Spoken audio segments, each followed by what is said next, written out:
नमस्कार। समय हो चला है देश विदेश की 5 बड़ी खबरों का, जिसमें बात होगी कांवड़ यात्रा को लेकर सुप्रीम कोर्ट के नोटिस की। बताएंगे एक ऐसे रुद्राक्ष के बारे में जिसे जापान ने भारत को तोहफे में दिया है। चर्चा होगी जम्मू कश्मीर की, जहां जवानों ने एक बार फिर बड़ी कामयाबी हासिल की है। अहम खबर नोएडा की, जहां एक 4 साल का मासूम कोरोना संक्रमण से ग्रसित है, जिसके सिम्टम्स देखकर डॉक्टर भी हैरान हैं। अंत में बात करेंगे पाकिस्तान की, जहां पर आतंकियों ने कोहराम मचा दिया है। तो आइए खबरों की शुरुआत कांवड़ यात्रा पर आए सुप्रीम कोर्ट के नोटिस से करते हैं। कोरोना महामारी के बीच कांवड़ यात्रा को अनुमति देने के फैसले पर सुप्रीम कोर्ट ने स्वतः संज्ञान लिया है, जिसको लेकर शीर्ष अदालत ने केंद्र और यूपी सरकार को नोटिस जारी किया है। जस्टिस नरीमन की अध्यक्षता वाली पीठ ने इसमें मामले पर विचार करते हुए शुक्रवार को सुनवाई करने का निर्णय लिया है। आदेश में कहा गया है कि यूपी और उत्तराखंड के प्रमुख सचिव तथा केंद्र के गृह सचिव शुक्रवार सुबह तक एफिडेविट दाखिल करें। माननीय अदालत ने कहा कि हमें अखबारों में देखने को मिला है कि कोरोना संक्रमण के बीच यूपी में कांवड़ यात्रा को जारी रखने का निर्णय लिया गया है, जबकि पड़ोसी राज्य उत्तराखंड ने कांवड़ यात्रा की इजाजत नहीं दी है। पीएम मोदी द्वारा तीसरी लहर के बारे में बार बार आगाह करने के बावजूद सरकारों का इस तरह का निर्णय गलत है। बता दें कि बीते मंगलवार को उत्तराखंड सरकार ने इस वर्ष होने वाली कांवड़ यात्रा पर रोक लगा दी है। उत्तराखंड के सीएम पुष्कर सिंह धामी ने कहा कि अभी कोरोना महामारी का प्रकोप जारी है, राज्य में नया वेरिएंट सामने आया है। हम नहीं चाहते कि हरिद्वार महामारी का केंद्र बने, ऐसे में कांवड़ यात्रा की अनुमति नहीं दी जा सकती है।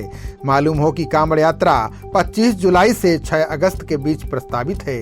इस कांवड़ यात्रा में हर वर्ष बड़ी संख्या में श्रद्धालु हिस्सा लेते हैं और इसमें जगह जगह भीड़ उमड़ने की आशंका रहती है।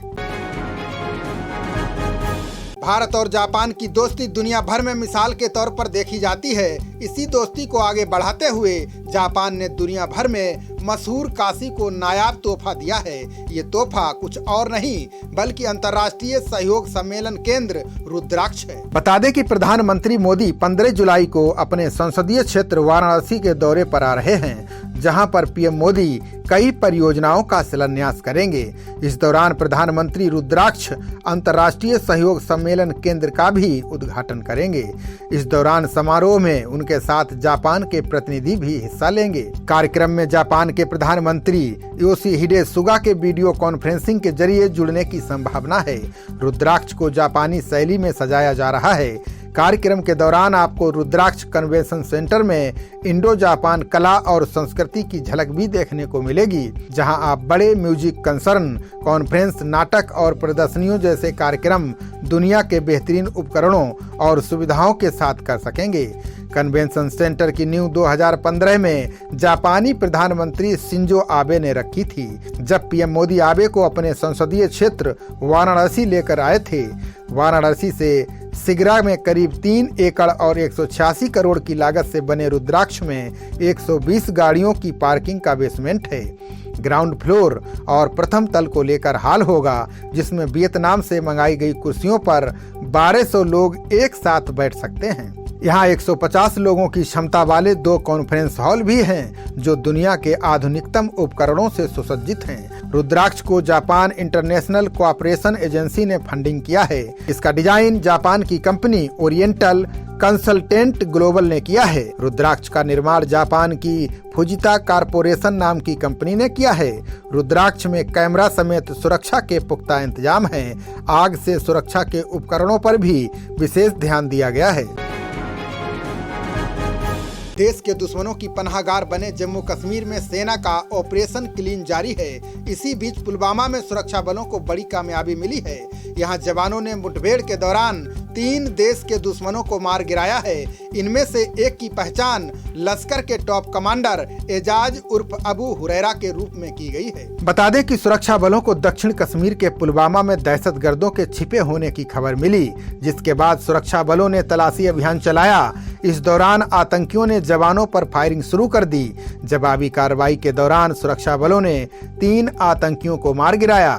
मारे गए आतंकियों में लश्कर-ए-तैयबा का पाकिस्तानी कमांडर एजाज उर्फ अबू हुरैरा शामिल है। इसके साथ ही 2 स्थानीय आतंकियों को भी मार गिराया गया है। वहीं जम्मू श्रीनगर हाईवे पर कुलगाम के काजीगुंड मीर बाजार इलाके में रेलवे ट्रैक के पास आईडी बरामद की गई है, जिसके बाद तत्काल बम निरोधक दस्ते को बुलाया गया है।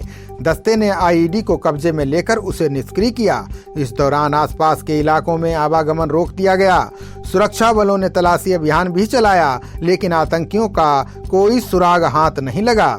इससे पहले पिछले सप्ताह हुई मुठभेड़ में जवानों ने 6 आतंकियों को मार गिराने में सफलता पाई थी, जिसमें सुंदरबनी में 2, पुलवामा और कुलगाम में भी 2-2 आतंकी मारे गए थे।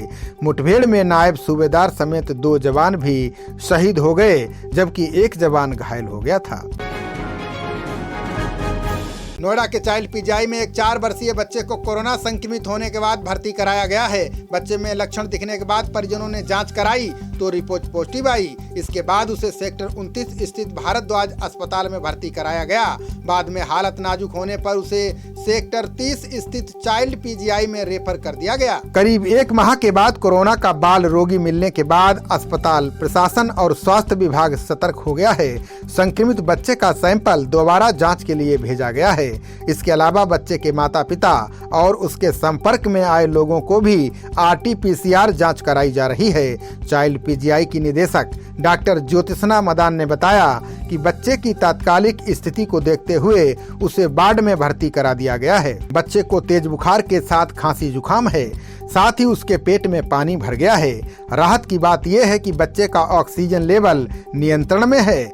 बच्चे की देखभाल के लिए विशेष टीम लगाई गई है। बच्चे में कोरोना का कौन सा वेरिएंट है, इसका पता लगाने के लिए नमूना ICMR की जांच लैब में भेजा जाएगा। बता दें कि आने वाले कुछ दिनों में गौतम बुद्ध नगर में डेल्टा प्लस जैसे खतरनाक वेरिएंट के बारे में जानकारी मिल सकेगी। सब कुछ ठीक रहा तो आगामी 3 महीने में जिम्स में जीनोम सीक्वेंसिंग लैब बनेगी, क्योंकि शासन ने जीनोम लैब के फंड देने के लिए मंजूरी दे दी है। जीनोम सीक्वेंसिंग मशीन के लिए 2 करोड़ रुपए की राशि की व्यवस्था है।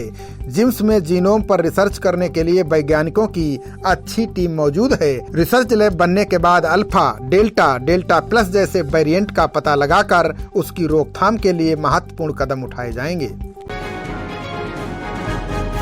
आतंकियों का पनाहगार पाकिस्तान अपनी ही जमीन पर आतंकी गतिविधियों को नहीं रोक पा रहा है।